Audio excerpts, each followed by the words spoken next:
6절까지의 말씀입니다. 이사야서 12장 1절로부터 6절까지의 말씀입니다. 제가 가지고 있는 성경은 1123쪽쯤에 있습니다. 이사야서 12장 1절로부터 6절까지의 말씀을 우리 한 절씩 교독하시고 마지막 절은 함께 읽겠습니다. 그날이 오면 너는 이렇게 찬송할 것이다. 주님, 전에는 주님께서 나에게 진노하셨으나 이제는 주님의 진노를 거두시고 나를 위로하여 주시니 주님께 감사드립니다. 하나님은 나의 구원이시다. 나는 주님을 의지한다. 나에게 두려움 없다. 주 하나님은 나의 힘, 나의 노래, 나의 구원이시다. 너희가 구원의 우물에서 기쁨으로 물을 기를 것이다. 그날이 오면 너희는 또 이렇게 찬송할 것이다. 주님께 감사하여라. 그의 이름을 불러라. 그가 하신 일을 만민에게 알리며 그의 모든 이름을 선포하여라. 주님께서 영광스러운 일을 하셨으니 주님을 찬송하여라. 이것을 온 세계에 알려라. 시온의 주민아 소리를 높여서 노래하여라. 너희 가운데 계시는 이스라엘의 거룩하신 분은 참으로 위대하시다. 아멘. 주님의 은혜와 평강이 우리 사랑하는 교우들과 함께 하시기를 간절히 바랍니다. 어제는 대학 수학 능력 시험이 있었고요. 뉴스 보도를 보니까 작년보다는 좀 어려운 시험으로 이렇게 평가가 되고 있습니다. 아마 당황할 수도 있었을 우리의 자녀들이지만 그래도 시험을 잘 치르고 수고한 우리 자녀들을 위로해 주시고 또 품에 안아주시면 참 좋겠습니다. 저희 때도 늘 있었던 얘기가 행복은 성적순이 아니잖아요 라고 하는 영화도 있었습니다. 사실 아무리 시대가 바뀌었다 할지라도 대학 입시가 사실 그 아이 한 인생에게 또 그 가정에게 참 중요한 문제인데요. 점점 경쟁 시대를 살아가고 있는 이때에 아직도 많은 분들이 삶의 우위를 위해서 공부가 참 중요하다고 여기는 이때입니다. 시험을 치른 우리의 자녀들이 부모님의 기준이나 사회의 기준이 아니라 우리 아이가 진심으로 바라는 미래를 위해 준비하는 시간들로 이루어지기를 간절히 소망합니다. 아프리카의 한 부족은 쓸모없는 이제 나무가 있을 때요, 톱이나 낫으로 자르지 않는다고 합니다. 온 부족이 모여서 그 나무 앞에 서서 이렇게 이제 저주를 하는데요. 이 바보 같은 나무 너는 살 가치가 없어. 너 왜 그렇게 사니? 그냥 죽어버려. 나는 널 조금도 사랑하지 않아. 이렇게 얘기를 하면요. 잘라내지 않아도 그 나무는 우리가 가끔 우리의 생각 때문에 우리의 자녀들이나 우리들은 이제 그렇지 않지만 많은 분들, 또 우리의 가족들, 우리가 삶을 살아가면서 혹여나 우리가 상처 주는 말은 없는지 오히려 품어주고 안아주고 그러면서 함께 사랑으로 나아가는 믿음의 시간들이 되시기를 간절히 바랍니다. 특별히 오늘과 내일 우리 교회에서는 김장을 하는 날이기도 합니다. 수고하고 애쓰시는 모든 분들이 기쁨으로 그 사역에 동참하기를 바라겠고요. 겨울을 준비하고 다음 한 해를 준비하는 이 김장을 준비하는 것처럼 우리의 믿음도 준비하는 하루하루가 되시기를 간절히 바라겠습니다. 오늘 본문의 말씀은요. 사실은 메시아를 기다리는 기쁨을 노래한 찬송시라고도 볼 수 있습니다. 그래서 어떤 신학자는 이사야 12장을 시편 151편이라고 부르기도 하였는데요. 시편이 이제 150편까지 있지만 이사야 12장이 이제 그 다음에 올 찬송시라고도 이렇게 주의하기도 하였습니다. 이사야서 1장부터 12장까지는 이사야서의 핵심을 알려주고 있는데 사실은 유다 백성들이 받게 될 심판을 이야기하죠. 이사야를 통하여서 하나님 앞에 서지 못하고 하나님과 함께하지 못하고 하나님이 기뻐하시는 일을 감당하지 못하는 유다 백성들, 우상 숭배를 하고 죄를 저지르고 있는 이 유다 백성들을 하나님은 심판하실 수밖에 없음을 사실 이 이사야서 처음은 이야기를 하고 있습니다. 결국 바벨론을 통하여서 멸망당하는 것을 예고하고 있습니다. 그런데 심판만을 예고하고 있는 것이 아니라 사실은 유다 백성을 다시 구원하신다는 위로와 소망의 말씀도 함께 선포되고 있습니다. 그래서 오늘 본문의 말씀은요, 역사적으로 보면 유다 백성이 다시 회복될 것을 이야기하기도 하지만 이 부분은 장차 메시아가 도래하게 될 때 온 유다 백성들이 구원받게 될 기쁨을 찬양하고 있는 말씀으로 이해하고 있습니다. 그래서 오늘 본문 시작은 이렇게 시작을 하게 되는데요. 우리 함께 한 목소리로 읽어보도록 하겠습니다. 그날이 오면 너는 이렇게 찬송할 것이다. 주님, 전에는 주님께서 나에게 진노하셨으나 이제는 주님의 진노를 거두시고 나를 위로하여 주시니 주님께 감사를 드립니다. 아멘. 이제 11장에서도 이 그날이 오면이라는 표현을 쓰고 있는데 11장 10절을 제가 읽도록 하겠습니다. 그날이 오면 이새의 뿌리에서 한 싹이 나서 만민의 깃발로 세워질 것이며 민족들이 그를 찾아 모여들어서 그가 있는 곳이 영광스럽게 될 것이다. 아멘. 사실은 이 그날은 이 말씀을 통해 보면 우리 메시아 예수님이 도래하는 날을 의미하고 있습니다. 주님이 오시는 날, 그날이 오면 회복이 이루어지는 것을 말씀해 주고 계시죠. 우리는 역사적으로 이미 초림하신 예수님을 알고 있습니다. 성육신하셨던 예수 그리스도로 말미암아 우리 모두에게 소망이 열려져 있음도 우리는 믿음으로 고백하고 있습니다. 우리 주님 때문에 하나님과 화해할 수 있는 길이 열려졌고 영원한 하나님의 나라를 우리에게 허락하여 주셨습니다. 그래서 주님이 오신 날은 기쁨의 날이 되고 감사의 날이 되고 소망의 날이 됩니다. 그리고 우리는 지금 어떠한 현실 속에 있냐면 재림하실, 다시 오실 주님을 기다리며 나아갑니다. 그러나 여전히 이 땅에 어두움이 있습니다. 힘든 것도 있고 또 불신과 증오와 온갖 불의한 일들이 도처에서 일어나고 있습니다. 그래서 재림하시는 주님은 심판주로 오신다라고 우리에게 말씀해 주시는데요. 그러나 그 심판주로 오신다는 것은 결국은 믿는 이들에게 하나님의 나라를 사모하고 품고 있는 이들에게 그 날은 기쁨의 날이 될 것임을 우리가 예언서를 통해서도 다시 한번 돌아볼 수 있게 됩니다. 역사적으로 오늘 본문을 다시 한번 읽어보면요. 이스라엘이 이제 유다가 압제자의 속박에서 벗어나는 날을 맞이하게 됩니다. 그러니까 사실은 이들은 바벨론을 통해 멸망당하게 되지만 멸망으로 끝이 나지 않고 하나님이 다시금 그들을 회복시키신다. 다시 귀환하게 하신다라는 것을 예고하고 있습니다. 그 이유를 오늘 1절에서는 하나님의 진노가 돌아섰다라고 이야기하고 있습니다. 심판을 하셨지만 하나님의 진노가 돌아서고 그들을 다시 품어주시는 그날이 도래하고 있음을 이야기하고 있습니다. 여러분, 하나님이 얼마나 넓은 분이신지를 우리는 알고 있습니다. 사실은 그렇게 하게 되면 인간인 우리들은 마땅히 그냥 헤어짐을 선택할 수 있고 절대로 용서할 수 없는 일들을 만나면 그를 그냥 용서하지 않는 것을 선택할 수밖에 없는 우리들이지만 하나님은 그럼에도 불구하고 우리들을 늘 붙들어 주시고 받아주셨습니다. 이스라엘 백성의 역사를 보면 절대로 용납할 수 없는 일이 있음에도 불구하고 하나님은 그 이스라엘 백성들을 받아주십니다. 그래서 진노를 거두시고 그들을 위로하신다고 선포하고 있습니다. 위로한다는 말은 상처를 치유함과 동시에 일어날 힘을 주는 것을 말씀합니다. 상처가 있고 우리 안에 여러 가지 아픔이 있지만 다시금 하나님이 일어설 힘과 회복의 역사를 허락해 주신다라고 하는 것입니다.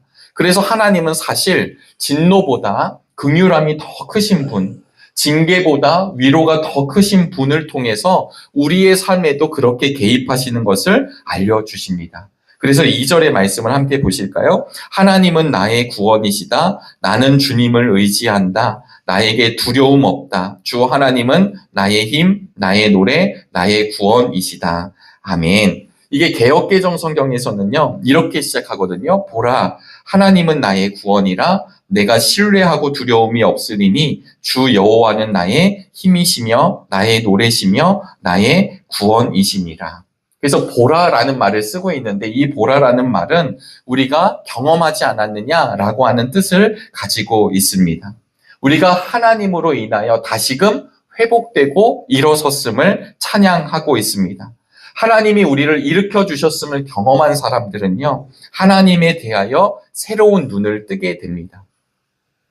그것은 하나님이 우리를 붙들어 주시고 일으켜 세워 주시고 구원자라고 하는 분명한 인식을 갖게 되는 것이죠. 이스라엘 백성들이 광야에서 이제 애굽으로부터 탈출할 때 홍해길이 갈라지게 됩니다. 하나님께서 그 애굽에 추격이 있었지만 홍해를 갈라지게 하심으로 그들을 구원하셨습니다. 만나와 메추라기를 허락하셨습니다. 물을 공급하셨습니다. 이것이 경험하지 않은 사람들은 이스라엘 백성들이 그런 은혜가 있었나 보다라고 이야기하지만 우리의 삶 가운데 회복시켜 주신 하나님을 만나게 된 분들은 바로 그 하나님이 나의 하나님 됨을 경험하게 됩니다. 저희 어머님이 작년에 제가 늘 건강하셨지만 한쪽 눈이 좀 안 보이게 되는 상황이 되어졌습니다. 그래서 우리 목회자 분들에게 또 우리 중보기도팀의 기도를 요청하였습니다. 그래도 재빨리 병원을 가게 되었고요. 더 늦지 않아서 다행히 수술을 잘 마치게 되었습니다. 눈의 문제로만 생각하였는데 사실은 뒤에 있는 시신경의 문제였었고 다행히 그 물혹을 제거함으로 인해서 다시 앞을 보게 되셨습니다. 달라진 것은 없지요. 원래 보다가 안 보였다가 다시 보게 된 일이었습니다. 정상적으로 남들처럼 보게 된 일이었는데 그 사건을 통해 저희 가족은 다시금 주님의 크신 은혜와 손길을 경험하게 되었고 기도의 힘을 경험하게 되었습니다. 다시 한쪽 눈이 보게 된다라는 사실 자체만으로도 얼마나 감사한지 모릅니다. 그러니까 늘 보게 될 때는, 늘 보고 있었을 때는 이 본다는 것 때문에 감사한 것을 잘 우매하여서 몰랐지만 한쪽 눈이 잠시 안 보여서 수술의 과정, 기도의 과정을 겪게 되고 다시 회복이 되니까 이 본다는 것이 얼마나 감사한지 모르는 것입니다. 마찬가지로 우리가 삶의 자리를 살아가면서 우리는 자연스럽게 그리고 습관적으로 그냥 주어진 것을 감사하기보다는 불평과 원망을 할 때가 참 많습니다. 때로는 불경스럽게도 하나님을 향해서까지 불평을 할 때가 우리 안에 사실은 있습니다. 근데 사실은 특별한 것이 있어서 감사한 것이 아니라 우리의 삶 자체, 존재 자체가 감사한 것임을 우리가 기억할 수 있게 되기를 간절히 바랍니다. 지금 이스라엘 백성을 회복시켜 주신다라는 것, 그 회복으로 말미암아 다시금 하나님이 나의 구원자가 되심을 노래하고 있음을 기억할 수 있게 되길 바랍니다. 그러면서 3절의 말씀으로 이사야가 말씀을 이어가고 있는데요. 너희가 구원의 우물에서 기쁨으로 물을 기를 것이다. 아멘. 여러분, 하나님의 말씀은 우리의 영혼을 적시고 생명을 주시는 샘물입니다. 샘물이라고 하는 것은 풍성함과 생명력이 있음을 알려주시는 거죠. 마치 이 말씀은 요한복음 4장에 있는 말씀이 기억이 나게 되는데요. 누구든지 와서 물을 기를 수 있는 결코 마르지 않는 우물을 이야기하신 주님을 기억할 수 있게 되기를 바랍니다. 요한복음 4장에서 사마리아 여인과 대화를 하시게 되는데요. 이 물을 마시는 사람은 다시 목마를 것이다. 여인에게 말씀하십니다. 그리고 나서 주님은 이렇게 말씀하시죠. 그러나 내가 주는 물을 마시는 사람은 영원히 목마르지 아니할 것이다. 내가 주는 물은 그 사람 속에서 영생에 이르게 하는 샘물이 될 것이다. 그러자 이 사마리아 여인이 선생님, 그 물을 나에게 주셔서 내가 목마르지도 않고 또 물을 기르러 여기까지 나오지도 않게 해 주십시오. 라고 하면서 이제 대화가 이어집니다. 지금이야 수도꼭지를 틀면 더운 물도 잘 나오고 찬물도 잘 나오는 세상을 살아가고 있으니까요. 이 우물에 대한 개념이 조금 우리에겐 낯설 수가 있습니다. 하지만 이제 오늘 예배를 드리시는 우리 믿음의 선배님들은 아마 잘 알고 계실 겁니다. 저도 예전에 추억 가운데 부천에 살고 있었지만 할머니 댁에 우물도 있었고 그리고 이렇게 우물을 퍼올리는 두레박도 보았고요. 물론 그걸 잘 쓰지는 않았지만 그 우물을 항상 빠지지 말라고 막아놨던 그런 기억이 어린 시절에 있었습니다. 그러나 지난번 강릉 가뭄 때 물이 얼마나 소중한지를 우리는 직접적으로 간접적으로 경험하였습니다. 마찬가지로 고대 사회에서 물을 깃는다라고 하는 것은 생존을 위한 필수적인 일입니다. 그냥 아무 때나 가서 물이나 마시지가 아니라 늘 물을 길러야 되는 필수적인 일입니다. 중동의 사막지대에서 물은 사람뿐만 아니라 가축들에게도 생명과 연결된 일입니다. 그러니까 이 생명을 얻기 위해서, 물을 얻기 위해서는 노동이 필요하겠죠? 애씀이 필요합니다. 가끔 우리 아프리카의 아이들의 영상을 볼 때가 있으면 그 물을 깃기 위해서 몇 킬로, 수십 킬로까지 가서 그 물을 길어오는 장면을 보게 되지요. 그런데요, 오늘 이사야는 이 구원의 우물에서 기쁨으로 물을 기를 것이다. 물을 깃는 것은 우리의 생존을 위한 노동이고 애씀이고 수고이지만 이것을 기쁨과 연결합니다. 왜냐하면 이것이 우리에게 너무나도 소중한 것이기 때문입니다. 그리고 후반절은 이 기쁨이 결국은 찬송으로 연결되고 있습니다. 이 이사야서 12장은 놀라운 회복에 관한 말씀입니다. 유다의 죄로 인해서 망하게 되었고 고난을 받게 되었고 바벨론의 포로가 되게 되지만 그것으로 끝나지 않고 이사야가 하나님으로부터 받은 말씀은 무엇이냐면 그날이 오면 다시금 새로운 힘과 노래와 구원의 기쁨이 솟아나게 된다라는 것을 우리에게 알려주고 있습니다. 그날은 우리에게 다가오고 있습니다. 그리고 그날은 우리를 향해 찾아오고 있습니다. 그들이 바벨론 포로 생활을 하게 되지만 그들은 역사적으로 점점 그 날을 다가옴을 경험하게 됩니다. 끝내 역사적으로 그들은 꿈에도 그리던 예루살렘 땅으로 돌아오는 회복의 역사를 경험하게 됩니다. 그날이 반드시 돌아온다는 사실입니다. 혹시 영화 암살이라는 영화를 보셨는지 모르겠습니다. 거기에 보면 마지막 영화 말미에 이정재가 이제 밀정이거든요. 일본에 이제 순사 노릇을 하게 됩니다. 그리고 그 밀정을 처단하는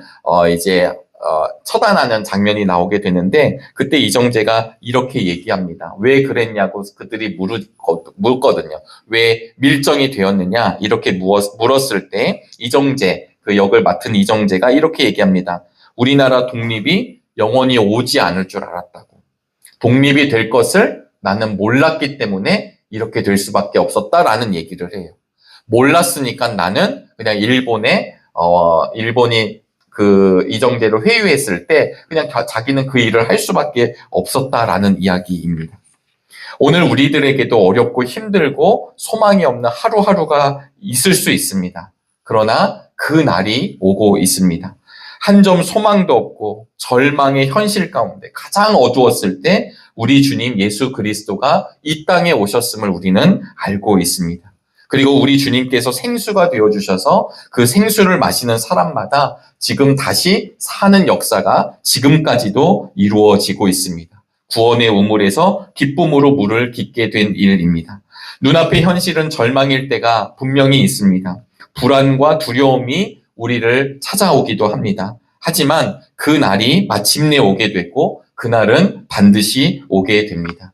그날이 오게 되면 고난과 슬픔의 재가 변하여 영광의 화관으로 변하게 될 것이고요.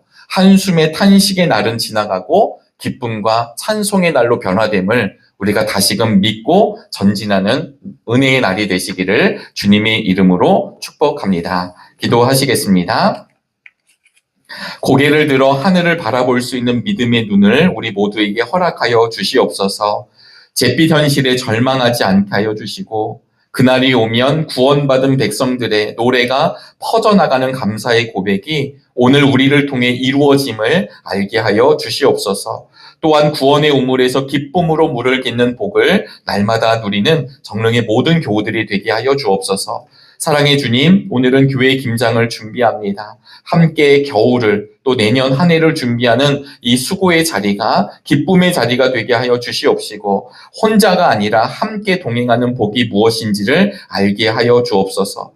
저녁에는 금요 기도회가 있습니다. 말씀과 기도와 찬양을 통해 우리의 목마름과 갈증이 해결함을 얻는 예배의 자리가 되게 인도하여 주시옵소서. 간절한 기도 제목을 올릴 때마다 하늘의 문을 열어주시고 응답의 복을 누리는 우리 믿음의 모든 교우들이 되기를 간절히 원하오며 이 모든 말씀 살아계신 예수 그리스도의 이름으로 기도드리옵나이다.